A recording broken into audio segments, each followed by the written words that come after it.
yang berani minum? Kenapa nggak berani minum? Kan sama-sama nih, airnya sama kemasannya, isinya sama. Terus kenapa setelah saya kasih si abu yang sebagai tinja ini, kenapa nggak ada yang berani minum? Kotor. Nah, kenapa kalau kotor nggak mau diminum? Kan ini kelihatan ya, maksudnya kotor. Tadi saya masukin, nggak ada yang mau minum. Nah, itu juga kalau semisal kita buang air besar sembarangan, terus kayak yang tadi saya jelaskan, dia ada yang menggunakan air sungai untuk mandi, untuk keperluan sehari-hari. Terus kemudian misalkan di pekarangan lalatnya mencloknya nggak tahu kemana gitu kan ya. Nah, di kaki-kaki lalat itu dia udah menyimpan, udah membawa bakteri virus. Jadi lalat ini sebagai media penular penyakit gitu. Semisal wadahnya ada di rumah, wadahnya terbuka, terus lalat nempel di situ, kan nggak ada yang tahu, jadinya minum-minum aja gitu ya. Tapi nanti jangka kedepannya efeknya itu kan bisa menyebabkan berbagai macam penyakit gitu Bapak Ibu. Itu tadi pilar yang pertama itu stop buang air besar sembarangan.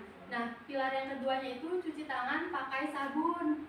Bapak Ibu di rumah suka cuci tangan pakai sabun? Apa cuma cuci tangan aja? Pakai air aja? Sabunnya lupa? Pakai embun es saya juga kadang gitu. Pakai embun es, tapi sekarang alhamdulillah saya udah berubah ya. Maksudnya pas dulu saya seneng nih, misal beli es gitu kan, maksudnya es teh kan banyak nih embunnya, terus cuci tangan aja di situ. Tapi kan lama-lama juga mikir, oh itu nggak baik juga gitu. Cuci tangan yang baik ya harus pakai air, pakai sabun gitu kan ya. Ada yang tahu nggak 6 waktu penting untuk cuci tangan? Tahu? Yang pertama, ada yang tahu? Sebelum makan ya, sudah pasti harus cuci tangan pakai sabun. Kemudian yang punya bayi balita, sebelum menyentuh, memegang, kurusin bayi balita, harus cuci tangan juga pakai sabun. Karena kan balita merupakan bayi balita itu masih rentan gitu ya, masih kecil gitu. Terus kemudian sebelum masak ibu-ibu juga harus cuci tangan pakai sabun. Jadi nggak sembarangan, misalkan habis dari ladang apa dari sawah mau masak nih buat suaminya gitu, langsung aja tangannya kotor, nggak tahu, terus nggak cuci tangan, terus nggak pakai sabun gitu ya, langsung masak aja, kan nggak tahu si tangan ini bawa bakteri apa enggak, karena kan bakteri nggak bakalan kelihatan, kecuali kalau bakterinya kelihatan di sini bulat-bulat gitu misal ya, kelihatan itu kan kita cuci tangan. Nah, ini karena bakteri sama sekali tidak kelihatan Bapak Ibu, karena itu kan harus dilihatnya, itu bisa dilihatnya cuma pakai mikroskop. Jadi untuk mencegah, kan mencegah lebih baik daripada mengobati ya katanya. Untuk pencegahan kita sebaiknya cuci tangan pakai sabun. Terus kemudian waktu penting yang keempat itu sebelum ini apa namanya, setelah buang air besar atau buang air kecil itu harus pakai sabun. Jadi di kamar mandinya misalkan yang sekarang belum ada sabunnya, kadang kan ada WC sama kamar mandi yang terpisah ya.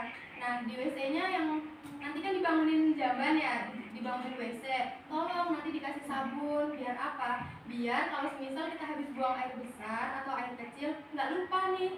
Kadang kan udah misalkan nggak ada sabunnya, terus sabunnya ada di ruang yang buat mandi biasa, terus kan kadang kita lupa gitu ya. Terus kemudian yang pilar ketiganya itu ada pengelolaan makanan dan minuman rumah tangga ya. Jadi pengelolaan air minum dan makanan rumah tangga itu, Bapak Ibu kalau di sini air minumnya pakai apa? Isi ulangnya direbus dulu nggak? Enggak, kebanyakan langsung diminum Bu. Langsung diminum aja. Kalau bisa saya ngasih saran gitu ya, itu direbus dulu baiknya gitu. Biar apa? Biar bakterinya mati. Karena kan ada bakteri yang bisa mati jika dia dipanaskan gitu. Walaupun dia isi ulang, kadang kan nggak tahu dia si alatnya ini digantinya setiap berapa bulan.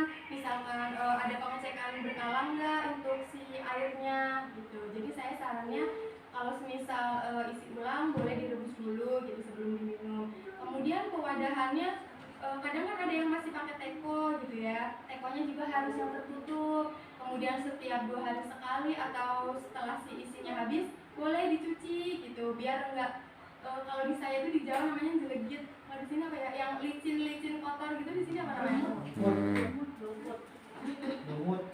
Iya, yang pokoknya licin gitu ya, sampai lama seminggu nggak pernah dicuci, sampai yang udah kotor banget gitu ya, jangan sampai begitu. Jadi misal airnya udah habis atau 2 hari sekali itu harus dicuci. Nah, untuk yang pengelolaan makannya gimana sih Bu? Gitu kan. kan. Terus pengelolaan makanan itu prinsipnya ada 6 Bapak Ibu. Jadi yang pertama itu pemilihan bahan makanannya. Nah Bapak Ibu di sini kan semisal kalau mau masak nih, beli sayur ke pasar atau ke warung, otomatis milihnya yang sayuran yang busuk apa yang masih segar? Masih segar kan ya. Kemudian kalau yang di makanan kemasan suka dilihat ininya nggak, tanggal kadaluarsanya. Nah ya itu udah bagus, itu harus diterapkan. Soalnya kadang kan ada yang nggak jeli ya, cuma ambil aja. Warung kan kadang juga ada yang mungkin lupa nggak ngecek gitu. Jadi harus dari kita sendiri gitu kan.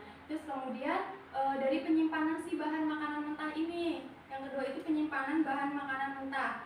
Jadi setelah dibeli dari warung, makanan yang kayak sayuran dipisahkan nih sama yang kayak makanan kemasan biar nggak kecampur jadi satu. Kemudian misalkan dilihat juga expirednya, misalkan ada roti beli yang hari ini terus besok lagi beli roti lagi gitu ya, kita pakainya yang expirednya mendekati expired, jadi si ini nggak sayang gitu, terus nggak kelupaan gitu kan ya.